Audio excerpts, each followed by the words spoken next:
Thank you. Yeah, as to that end, I am beginning a initial step. It's crowdfunding a genre film, an old school Hollywood film not made by Hollywood. We're taking the skill sets that we have. I have an incredible team. We've got, combined about 100 years of experience making movies. Vernon's one of the producers. He's in it. He's reaching out to Australian legends that he might be reuniting with, and we're bringing in some people Just to stop that you have for a already second, said when yes. you when you say Vernon, so everyone knows who we're talking about, that would be Vernon Wells. Vernon of Wells, Mad correct. Max 2 and Commando fame. The guy who rivaled Schwarzenegger in that movie in a way that we were supposed to take seriously. But still, Yes. he's an awesome guy. He is an awesome guy. He played a villain in Trouble Is My Business, and we really bonded over that. And when I talked to him, I was talking about, well, what's your bucket list? Before you kick it, what kinds of things would you like to do? And he described a character, kind of a Long John Silver, duplicitous character. You couldn't really pin him down, his morality. And I kind of looked at him like, are you kidding? I have a project. You'd be perfect. You're genetically designed to play this character. So we started talking about it. And between his Rolodex and Lucinda down in Australia and my business partner, Mike Smith, who loves classic Hollywood movies, we're very old school about what we like. We started talking, and I said, you know what? These movies used to be about something. Like, you would say, what is the story I need to tell? And then build a world around it. The problem with The Flash and those movies are about themselves. They're about, hey, what tropes from the multiverse can we talk about? Hey, remember when this happened in The Flash? Hey, remember, Michael Keaton? Remember when he said that line in the Tim Burton thing? He's going to say it again. All those movies are about themselves. Star Trek is now about itself. And I thought, well, the formula here is simple. I want to make a movie that I want to see, that people like in the chat are going, I'm just not happy with what Hollywood's creating. What's the problem? Well, the problem is the movies aren't about something, and they're not a viable option for taking a risk and doing an original property. Because if I were to do this movie in the Hollywood system, they'd be like, well, 250. It needs to be $250 million. No, but they also don't like original properties. No, I literally have pitched 5 great original ideas, and they've been like, hey, we have the Little Rascals. Do you have anything that could work on that? And can Schwarzenegger be in it? Yeah, exactly. Yeah. And I manage so-and-so. He could be in it. And so Island in the Stars is really an opportunity for the audience that's fed up with it, and I'm among you. You're my people, to buy the ticket now. The money for this first round is nowhere near what's going to take to make the movie, but what it does is I already have investment in Australia and here that's interested in putting money in. This is for the first step, and that first step is to form a company in Australia to take advantage of the business and the talent that's there and enroll them, but also to do the administration of accepting a distribution contract, to make offers to certain people that you need to make the film. And I'm just a guy with a very small production company. I've been making money for other people my whole life. In fact, I always say I don't want to be a waiter. I want to own the restaurant at some point. And so with my aesthetic and Mike Smith's aesthetic, we wrote this as a old school Jules Verne, Treasure Island, steampunk adventure, very much adherent to Joseph Campbell's. It's a hero's journey. It has a very flawed character who is, as I always put it, she's living a life of quiet desperation. It's a slow drip, but she's bleeding, and she needs to find her purpose. And it's about her venturing out of her comfort zone, being mentored by these older men who are aspects of her personality that she needs to go on a journey to find not only her destiny, but literally her connectiveness to her family again. And it's about something. It ultimately, at the end of the day, I want you to walk out of the movie and go, you know what? For a second there, I felt like one of those characters. I felt like I was in that movie, and I felt like I went somewhere. I'm not trying to build a franchise. This first movie, we got to get it right. I'm not going, oh yeah, and there's like by the third one, it's really going to pay off. No, this one's got to be right. If it warrants visiting it again, we will do it, if you have the integrity to do it. But this first one needs to be a self-contained journey that you go on. And so what I'm asking people to do is go to Indiegogo, take a look at it. I think you pinned the link. And yes, the link is in the description for anyone wondering. Yeah, and we have incredible perks. It is a fly on the wall. You can be in the behind the scenes. Some of the perk levels, you can literally sit down with some of the stars. We're going after legendary Australian stars. It's an all Australian cast.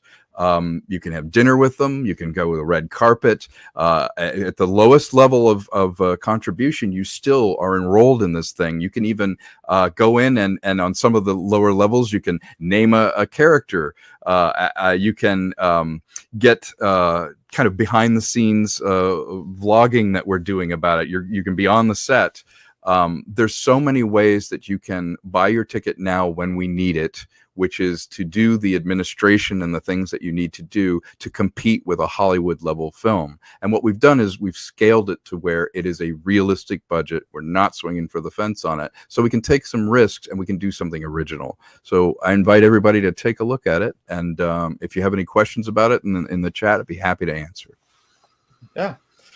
We also have a trailer for it, or at least the Indiegogo video. Mm-hmm. And we also have the other Tom joining us, namely our own Tom Connors. How's it going, Tom? Can you hear me? Yes, we hear you. We hear you loud and My clear. sound's not working right, as usual. No, you sound fine. It's good to see you, Tom, and we hear your mellifluous voice. You're just going to have to. You did not hear us. Gonna have to. All I keep hearing is script is working on all these stories, but I didn't hear one mention of Nunchuckosaurus Rex. That's correct. Yeah. Well, there you All go. Yeah. That's well. That's the only project the that- technical issues are at least not. Tom an is issue. Tom, No, is I that- left on purpose. Tom, is that the only movie project on Indiegogo that lost subscribers and money? Never mind. It's never been there because nobody ever wants to do it with me, so I'll just do it myself. That's the spirit. That is the spirit, as you should. You are the best one to start that, Tom. That is how You it guys is. are going to And, be so sorry when I'm like rolling in the Nunchuckosaurus money, just so you know. Nice. I'm not going to be sorry. I'm going to be proud of you. No, you'll be sorry because I'll have like 10 yachts. Indeed. Yeah, and there we have some great concept art that we're scrolling through here. Meanwhile, I'm going to link to your YouTube channel, and then we'll play the video. trailer. Yeah.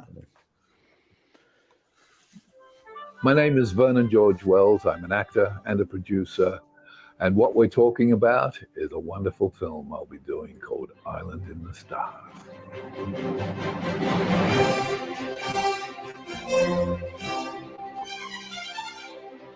Island in the Stars is the story of a young woman named Jackie Driscoll, who on a faraway planet encounters a roguish space pirate who has with him a mysterious box that may lead to her missing father, as her destiny lies hidden on an island in the stars.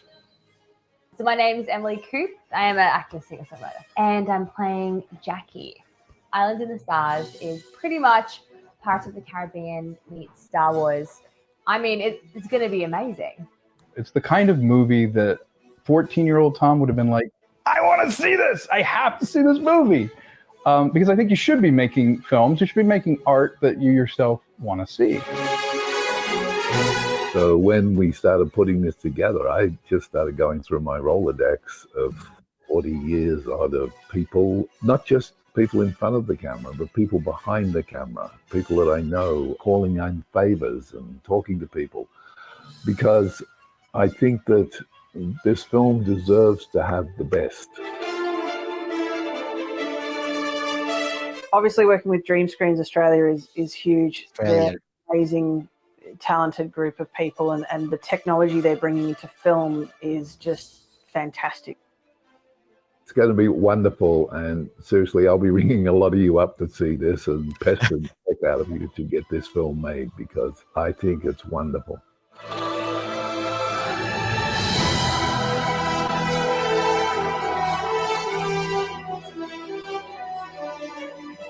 Island in the Stars is truly an epic science fiction adventure film.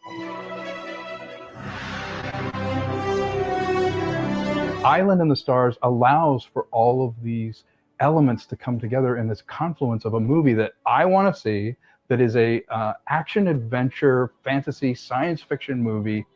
It will be fun. You will love it, and we will do everything we can to make it the best that there is. So please.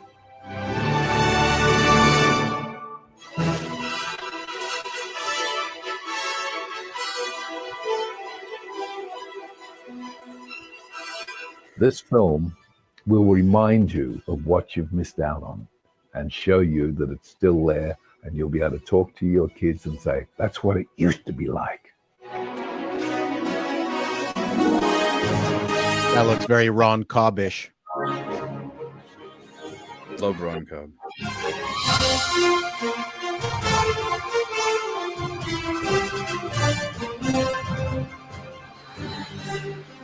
Island in the Stars.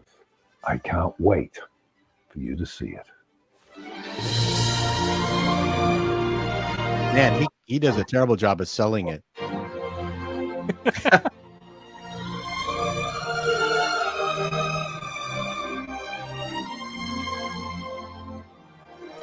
Be careful, Paul. He's watching you. I'm joking. That's sarcasm. Wish I could sell it like that. Woo! And for anyone out there, it's not a mystery box. It actually leads to something, and you'll be blown away when you find out what it is. Yeah. I was very careful not to do the sort of tropes that modern movies are doing. She is not a Mary Sue. If anyone's worried in the chat room, she is a real character, a flawed character. We do not enhance her by diminishing the men around her. She has a crush on one of the characters too. That is a man. Exactly. Yeah, exactly. She likes men. My question is something that I know Disney will never allow, and that is they would never show a woman who can't open a jar, and she hands it to a man to open it. That would never happen at Disney.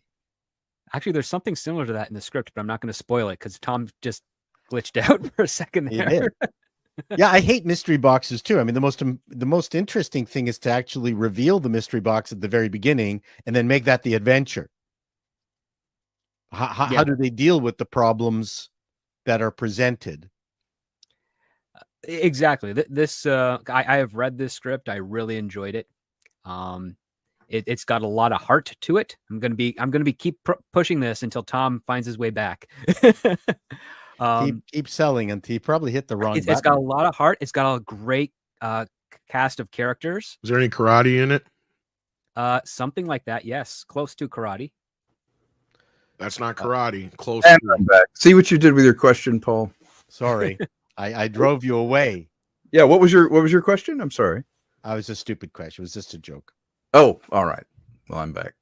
I want to know if there's any lightsaber-ish like weapon that can go through her and then come back out without killing her. No, we have real swords that kill people. Yep. And in fact, our mandate in this is I really wanted to create a world where things made sense. Like the aesthetic of it is a combination of kind of a steampunk naval aesthetic, as if the Australian culture had somehow moved out into the stars, but it's very much like Master and Commander.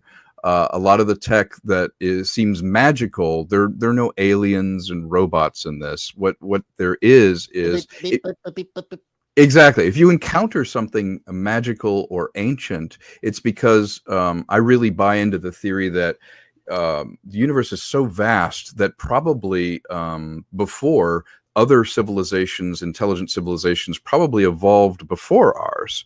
So if we were to really venture out into the stars, we would encounter things that were millions of years long gone. You know, their star probably went supernova. It's very, very unlikely that they're all evolving at the same time. So I thought, well, that's kind of an interesting idea that we would be the villains that we run into. There would be space pirates. There would be human technology colonizing various places that we went, but you wouldn't necessarily see concurrent ones in this universe. You know, it's fun to think about in other science fiction, but this makes it a little bit different. So with weaponry, it has an ornate quality. It almost has an 1800s feel, but with modern tech. And the conceit in this is that there is a sort of bioengineering, that physical objects that you touch, the sort of locking and unlocking mechanism is often linked to your genetics. And so a gun would work in your hand, but you could hand it to someone else and it wouldn't work. Same is true with some of the more magical technology that's in it. But at the end of the day, it's not about things. When you watch a movie, you remember this. You remember faces. I can always tell when a movie's not going to be good because the trailer for the first minute will show you a boat, a rock, an object. It's like, no, show me people, make me feel something. And for me, that was the mandate of this. Is when Mike and I were writing it, we were like, what's the movie we would want to see? What is the bucket that we can put everything in that we love? It's like, God, I want to have it swashbuckling. I want to have pirates. I want it to be like a Joseph Campbell journey. I want to have sort of positive and aspirational. You have the darkness of confronting real problems, real villains, but at the same time, you don't deconstruct it and go, see, and there's no point, and so everything's going to be bad. It's all going to be crap. It's like, no, how do you overcome it? It's so obvious. And yet it's something that is oddly innovative now, where it's like, how do you make a classic old school story that resonates, that is timeless, that is not of its time? And that's part of the reason why I even chose a Victorian aesthetic to the dialogue, because instead of dude broing everybody and cursing and doing whatever, you're forced to have manners. You're forced to have characters not necessarily speak their subtext all the time. There's a formality to this world that makes it, to me, interesting because it's timeless. It won't be something where you look back and like, hey, remember that meme from 10 years ago? He said it. It's much more like watching Spartacus, where Spartacus is still the original Kubrick film, or watching a classic like, A New Hope, where there's no cursing in that movie. There's no contemporary thing. That's why we can watch a movie from the 70s and it's still relevant. You can watch Excalibur and go, okay, that is still relevant because the people are not of their time. It's evergreen, and making something evergreen is actually a new thing now. Yeah, that is a very good point, because when you have so many in Hollywood who are obsessed about making things for modern audiences and for today, what they're really saying is that they're going to date it to the point that it'll be unwatchable in just a couple of years. Exactly my point. And going to make it a clear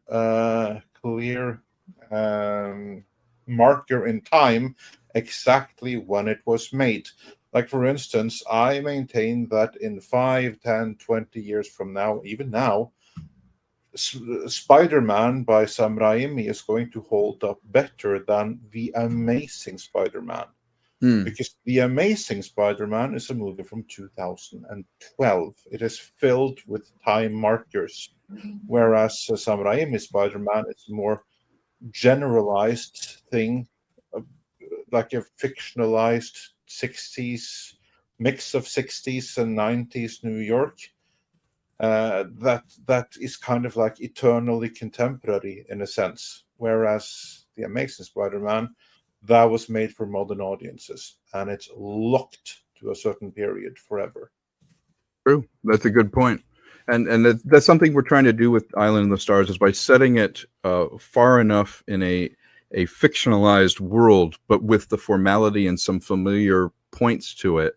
Hopefully, I can tell a story that resonates universally and is much more of the old school feeling of a movie, where every time you visit it, you find something new, but there are universal truths to it, and there are flaws to the characters. There are things they have to overcome. This movie is striving to be, and again, I'm learning as I go.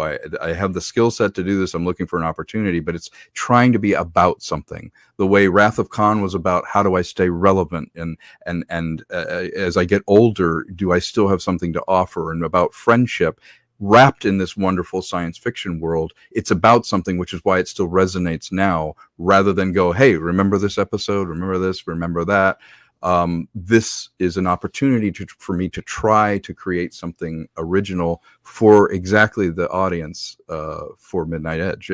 People that are not happy with what's being done right now. Well, we're making a swing for it. Well, I think the fact that you've got other entities in mind that are influential to it. I think, you know, what Lasseter did, he was playing homage to a lot of 50s and 60s television shows and toys that you could get out of the cereal box. Yeah. That he updated. Lucas literally was paying homage to The Flash, Buck Rogers, and Hidden Fortress. Yes, that's right. And my biggest complaint about modern Star Trek and Star Wars is that they're now paying homage to themselves.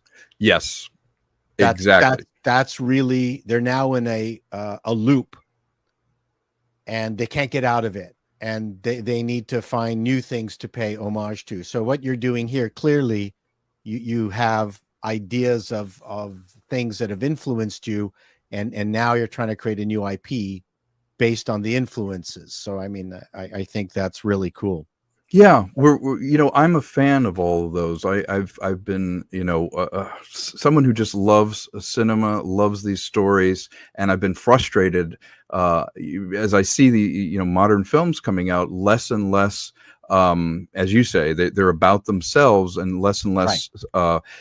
A filmmaker's job is not to follow trends; it's to set trends, and even everything old is new again. Something like this, which is a, you know, old school film, I make no pretension about it. It's you know, Jules Verne and Treasure Island, all those things wrapped up in a new way to tell a story.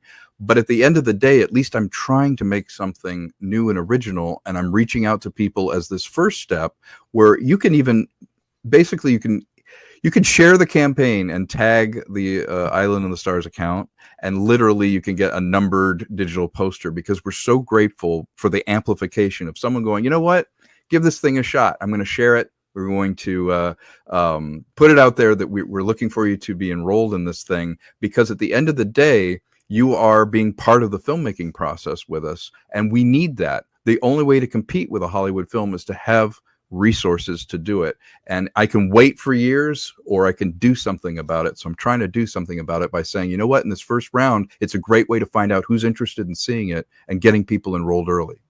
Yeah, and as a last call with Troy Pacelli says, for $5, for as little as the price of a super chat, you can make Island in the Stars the next great sci-fi epic. Thank you, Troy. That is indeed on point.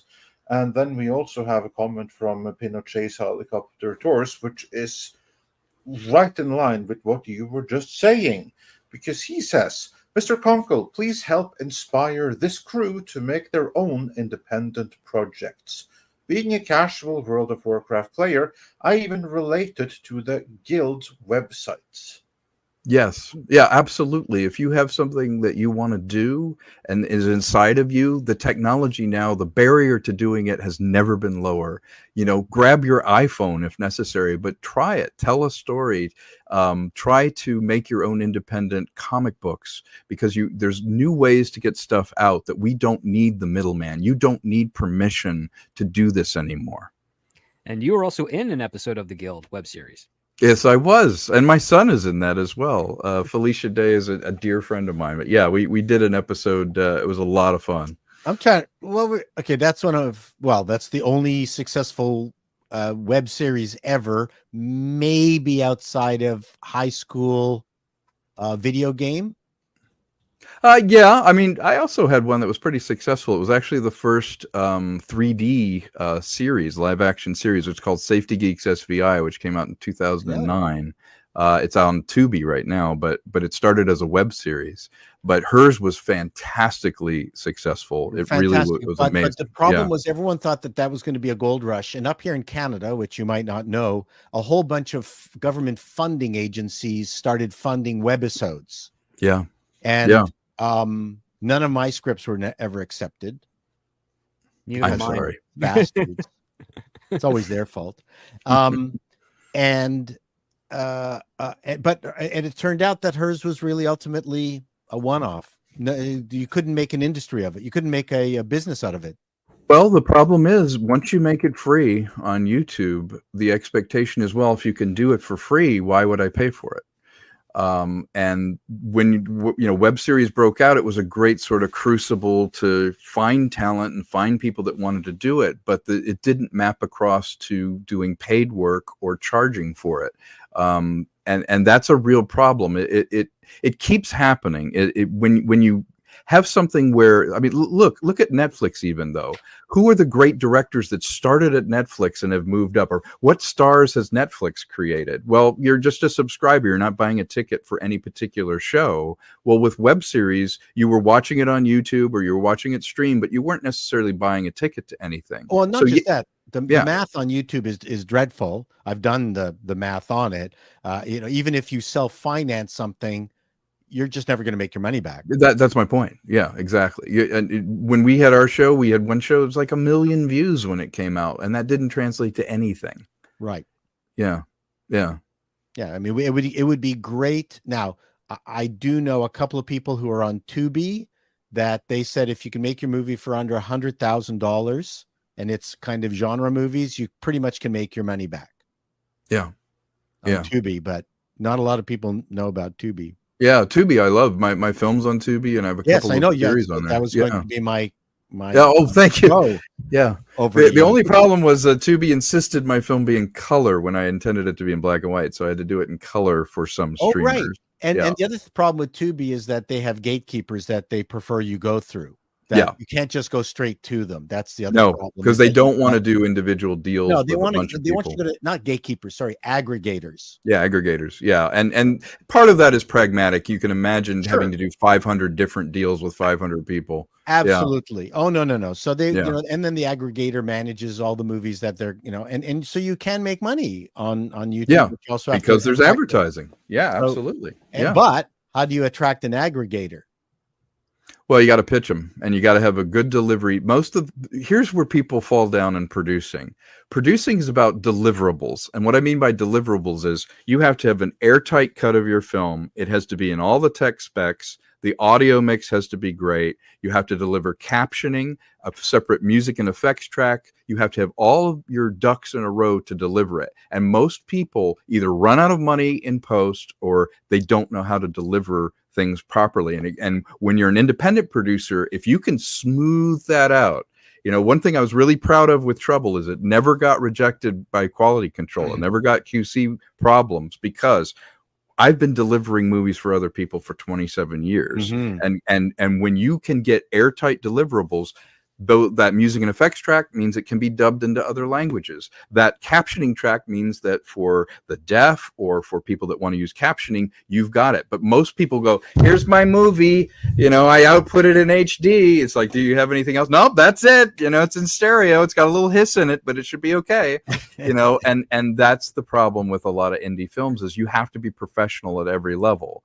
And it's not a lot of money, but you have to spend some money, which again, recursively goes back to Indiegogo. I'm using that for the admin to capitalize this film so that we can do it because we have to do everything right in order to get it out to people. And you can't just sort of half-ass it and ask for favors. Once you've made one film, you can't go back to them and go, hey, can you do this again for free? It doesn't work that way. Yeah, anytime I've done a project, I've paid everybody. I do not ask for favors of anyone ever.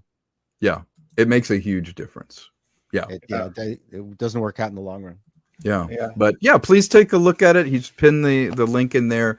If anyone in the chat wants to ask me any questions about the film, I'm happy to talk about it. But more importantly, you're my people. I feel the same as you do. My frustrations, my taste. And so I wanted to reach out and just say, I'm trying to do something here. If you see some value in it, there's a way that you can become involved, help me make offers to the people. And this is an incredible team. I'm on the site and there's this one AI generated individual who looks very Mellish. Yeah, that's Raj Relic. He's a pirate in this, and gosh, it would sure be nice if Mel had happened to read this and said I want to do it and wanted to reunite with Vernon. Then I'm not saying that it's happened, but it would be fun. Wouldn't it? Absolutely. It would be fun. I mean, theoretically. Yeah. And just another red shirt has already backed the project. So thanks for everyone you. to do so. The link is you so is much. in the It means a lot to description me. for the Thank you. Indiegogo. And Defenders of Faith also says, "You had me at steampunk." Absolutely. So, Yeah, I love that. And I don't think anyone's done it right. Yeah. Yeah. Not in live action that I'm aware, no. Yeah. And Dr. Long Dongler has to be leaving, so he said, got to go, so take my money, see you again soon. Oh, thanks so much. And we also got a greeting from Mexican Iron Man, who says for $10, shout out from the West Coast, where Mexican Iron Man is proclaiming to be the #1 Trouble movie fan and overall Konkle fanboy. He's wonderful. Yeah. Yeah. Thank you. Indeed. Thank you, Mike. This clip was taken from Midnight's Edge in the Morning, which streams live every Monday, Wednesday and Friday at 9 a.m. Pacific Time on the Midnight's Edge main channel. There you can send in your live questions and comments before clips and full stream replays are uploaded to Midnight's Edge live archives. We are also on Twitter, Rumble, Odyssey and Facebook, so smash that like, help share, subscribe and join us.